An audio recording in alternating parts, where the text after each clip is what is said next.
Welcome into the Cowboys Report. I am Tom. And before we get to today's show, less than 20% of you are actually part of the Noti Gang here at the Cowboys Report, meaning you do not get a push every time to your phone that we do a new video here on the Cowboys Report. So join us. It's draft season, man. We got videos multiple times from now through the draft. We'll have pick reactions, pick grades at the end of each night. We'll do UDFA stuff.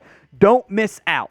Be the first to know the picks and our reaction to them. Click the bell icon back where you first subscribed on YouTube. Go back there, click it again. Change it from personalized to all. If it's personalized, you don't get a push every time.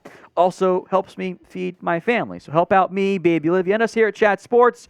Join the Noti Gang at the Cowboys Report. Let's have the Michael Mayer conversation more in depth. Plenty of, I'll call it social media buzz about pros and cons of Michael Mayer. We'll discuss it here. Mayer has been recently mocked by the Cowboys by both Mel Kiper and by Dane Brugler. The summation here is that Michael Mayer was super productive at Notre Dame. The offense ran through him. It was a much better offense when he was being force-fed targets because, well, he was good. Tight ends, however, though, do not have the best track record of success in the first round. So it's positional value conversation. I get all of that. First, let's break down what Dane Brugler had to say. As one plugged-in league source told me about Mayer and the Cowboys, quote, I just can't see Dallas passing. The Cowboys looking for a tight end who can hold his own as a blocker, but also move the sticks as a receiving threat. If Mayer makes it this far, it's a good bet he will have a star on his helmet. I am on board with Michael Mayer as the first-round pick. And you're talking about a receiver who is pretty much the greatest tight end in Notre Dame football history. He has most of the records. He needed 30 games to break Tyler Eifert's career mark, and he was a first-round pick. Different players, of course. He is third most catches in school history, ahead of Cubs legend Jeff Samardzija, who was a receiver back then at Notre Dame. And he did line up everywhere. In the slot, out wide, in line. He's a good blocker. And I know the claim has been he's not a premier athlete. He's not. He's also not a bad athlete. 4.7 40 for a tight end is not slow. Everything is pretty solid here. This is the relative athletic score. Factors in what's more important for different positions, weight, etc. Got above 250 at his pro day, by the way. 7.65 is, you're talking Hunter Henry-esque athleticism, Hayden Hurst-esque athleticism. He is not a Darnell Washington freak athlete. I acknowledge all of that. He's also not slow. I think that is an unfair claim to make against Michael Mayer in terms of what he brings as a football player. But he's also not, he's not prime Jason Witten. It's my player comp for him. It's not prime Witten, who's a great athlete coming out of Tennessee. It's also not end-of-career Witten, who was slow. Michael Mayer's not slow. If we think Mayer's slow, we think Jake Ferguson's slow because Mayer's a better athlete. Now, my top 5 tight ends look like this. It's Michael Mayer, number 1.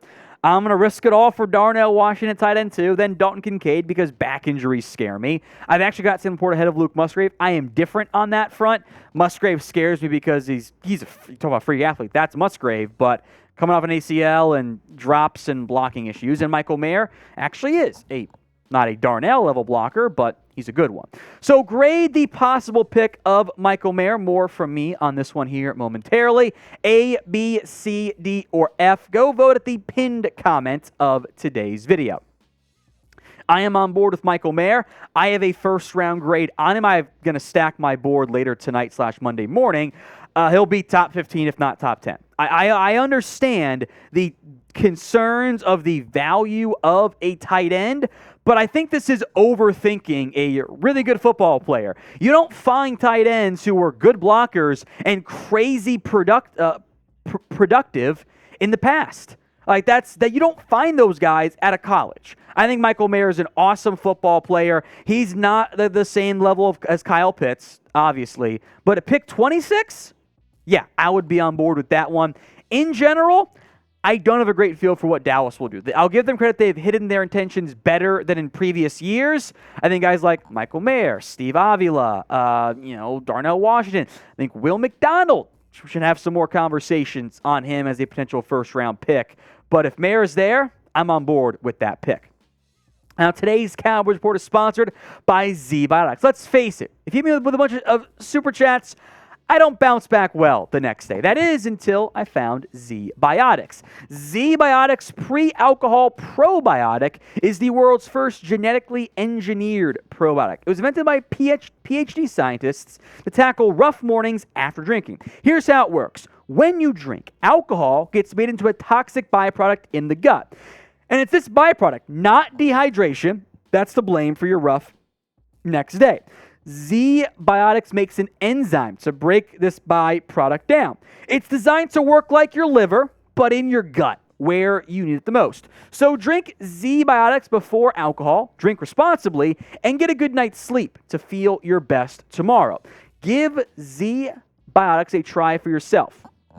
Go to zbiotics.com/chatsports to get 15% off your first order when you use code CHATSPORTS at checkout. ZBiotics is backed by a 100% money-back guarantee. So if you're unsatisfied for any reason, they'll refund your money. No questions asked. It's zbiotics.com/chatsports. Use code CHATSPORTS at checkout for 15% off. Links in the comment section and the description of today's show. Let's move to some more draft conversation around Dak Prescott, who revealed at a charity event that he was given a list of some names and some film to watch of various wide receiver, and I think tight end prospects too, by the way, by the Cowboys. Dallas did something similar last year. They had Dak talk to others, but included Jalen Tolbert pre-draft, and this is a smart thing for teams with an established quarterback to do. You do want to feel, you want the quarterback to have some trust and be on board with the pick to an extent. You don't want to let the quarterback make the pick. That's a bad idea. You don't let players do that. But you want them to feel heard, to have their input used as a data point. And maybe even as like a extreme veto of like, if Dak's down with the receiver and he goes, this guy, I don't trust this guy, maybe you pass that. But you want the input there from your quarterback, especially the leader of your team and your locker room. Here's what Dak had to say. Maybe we take one, maybe we don't. It does feel good to have input and know it's listened to. No complaints there. Now, 5 names to monitor here. These 5 names were either official 30 visits or, in the case of Quentin Johnson, Jackson Smith, and Jigba, counted along the Dallas Day visit. But these are first, second, maybe a third. I feel better about there for Mingo. I would keep an eye on Jonathan Mingo. Todd Archer's mentioned him. There's a lack of big receivers this year. They're either small or skinny. Mingo is a bigger guy. I don't love him in round 2, but third round, I would be on board with that one there for Mingo. But he'll get pushed up along with guys like Cedric Tillman because it's a very small wide receiver class. So will Dallas draft a wide receiver this year? 1 for yes, 0 for no. Sound off for me in the comment section. Let's talk about the current wide receiver one. That is CeeDee Lamb. The Cowboys officially over the weekend picked up the 5th-year option. Maybe it was Friday or Thursday, whatever day it was. The 5th-year option on Lamb. They made the official move before they had to. It's due in about a month. It's due on May 1st, but, It was never in doubt. The Cowboys do still want to get a long-term deal done, and it will be expensive. The names to watch here are A.J. Brown, Deebo Samuel, Terry McLaurin. The reasoning why? All 3 guys, and 4 if you include CeeDee Lamb, have the same agents. So the agent's going to go, all right, you were starting with A.J. Brown. We're going to adjust for the salary cap. You're going to give me a little bit more than what A.J. Brown got. So you're going to be in the $25+ million per year range because that's how the wide receiver market works for a true wide receiver one. So predict it for me. How much will CeeDee Lamb get on a per year basis? Sound off in the comments section with your predictions right now. The minimum will be $25 million per year on a 4-year deal. If you want to go to 5, in general, the good rough estimate is about an extra $2 million per year. That's about how things tend to change with the way you're able to structure and backload deals. So you're going to add an extra $2 million per year on that figure. So maybe it's instead of $425, it's $527, but got to adjust for salary caps. Maybe it's more like $426 and $28-29 million. The Tyreek Hill deal, by the way, it is a bit deceptive. That last year of the deal is super fake. It's on the books, but it's not guaranteed. It's heavily backloaded. It's a trick deal. I think that's kind of tossed out when doing these contracts here. And look, CeeDee Lamb he's him. He is that guy. He is a wide receiver one. And if you pay him now, you actually benefit because much like the Jalen Hurts deal, to even more extreme example, you can give him a bunch of money, and it'd be this 4-year extension becomes 6 because of this year and the 5th-year option. So you're not really paying that much money in the short term. Backload it. That's how smart teams do it. The sooner you pay, the better. I am confident this gets done. I don't think it's that hard of a negotiation because of who the agent and what the market is and how good CeeDee Lamb is. I just want it to get done now, and then you feel better once Justin Jefferson gets $5 million a year more on average.